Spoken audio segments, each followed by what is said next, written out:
നാരിയൽ കാപ്പേട്ട് ഇവനാണിന്ന് താരം. കാരണം നമ്മളൊരു തേങ്ങ വാങ്ങണമെങ്കിൽ, തേങ്ങ വറുത്തരച്ചിട്ട് സാമ്പാർ വയ്ക്കണമെങ്കിൽ ഒരു തേങ്ങയ്ക്ക് 65 രൂപ കൊടുക്കണം. കർഷകന് ഈ പൈസ കിട്ടുന്നുണ്ടോ? നമുക്കൊന്ന് നോക്കാം.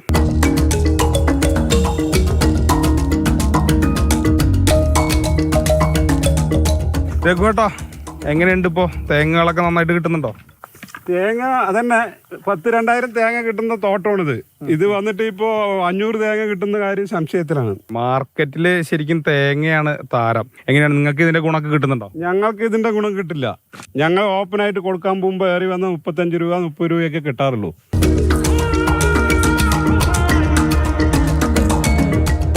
ഒരു നാളികേരം വന്നിട്ട് 1 കിലോ വരെ തൂക്കം വരും.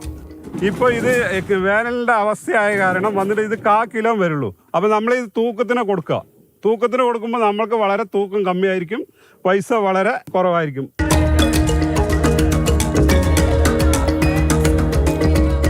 കാലാവസ്ഥന്റെ കുറവ് കൊണ്ടാണ് ഇത് ഇങ്ങനെ സംഭവിച്ചത്. കഴിഞ്ഞ പ്രാവശ്യം വേനലിൽ ഒരുപാട് വേനലടിച്ചു, അതുകൊണ്ട് പറ്റിയ അബദ്ധങ്ങളാണ് ഇതൊക്കെ. സർക്കാരിന്റെ ഇപ്പോൾ തേങ്ങ സംഭരണം ഇല്ല അല്ലേ? സംഭരണമില്ല. ആ സംഭരണം ഉണ്ടെങ്കിൽ കുറച്ചും കൂടി വില നമ്മൾക്ക് കിട്ടുമായിരുന്നു. നമ്മൾ ഈ തേങ്ങയുടെ വില കൂടുമ്പോൾ നമ്മൾ വിചാരിക്കുന്നത്, വാങ്ങുമ്പോൾ നമ്മൾ വിചാരിക്കുന്നു നമുക്കിത്തിരി ബുദ്ധിമുട്ടാണെങ്കിലും കർഷകനെങ്കിലും ഒരു ലാഭം ഉണ്ടാകട്ടെ എന്ന് വിചാരിച്ചാൽ അതുമില്ല. മൊത്തത്തിൽ എല്ലാവർക്കും നഷ്ടം മാത്രമേ ഉള്ളൂ. മൽഗോഷി മോഹനൊപ്പം Google VS, Mathrubhumi news, Palakkad.